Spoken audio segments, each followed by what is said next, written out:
بسم الله الرحمن الرحیم. السلام علیکم ورحمت الله وبرکاته. نن چې جی دا کوم وظیفه ده دا ډیره زیاته بهترینه او ډیره زیاته قیمتي وظیفه ده. محترمو وظیفه یوه ده او دغه شان پیدې اووه پیدې دي. نو کوم انسان دا وظیفه سهار لس پیره کوي او دغه شانتې ماښام لس پیرې دا وظیفه کوي، نو الله پاک به د انسان ته اووه پیدې ورکوي.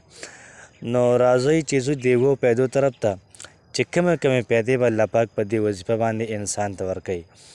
نو لومړۍ پیدا دا شوله چې الله پاک به د انسان ته سل نیکیانې ورکوي، خو دا سل نیکیانې به داسې نه وي چې عامې نیکیانې، دا به ډېرې زیاتې پاورفل وي، د انسان به جنت طرف ته راکاږي. دغه شان الله پاک به د انسان سل ګناهونه معافوي، خو سل هغه ګناهونه چې کوم مضبوط ګناهونه وي د سپاه خوا دیو توبه باندې هغه معاف کیږي نه. او دغه شان سل درجې به الله پاک د انسان ته په جنت کې دا اوچتوي. او څلورمه پیدا دا شوله چې څومره آفات دی، څومره شرونه دي، مصیبتونه دي، الله پاک به انسان د دې نه په حفاظت کې ساتي. پنځمه پیدا دا شو چې الله پاک به شیطان مردود نه د انسان دا ساتي.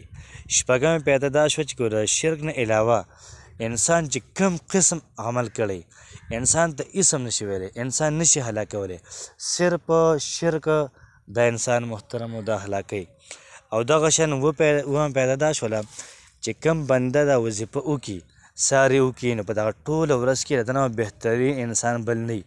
که ماښام که څوک دا وظیفه وکړي نو د سهاره پورې به د ده نه بهترین څوک هم نه وي، ولیکن یو سړی به د نه بهترین وي چې چا د ده نه سیوا ویلی وي. نو راځئ چې زه د وظیفې طرف ته چې دا وظیفه کومه وظیفه ده چې موږ یې وکړو. لا اله الا الله وحده لا شریک له له الملک وله الحمد یحیی ویمیت بیده الخیر وهو علی کل شیء قدیر.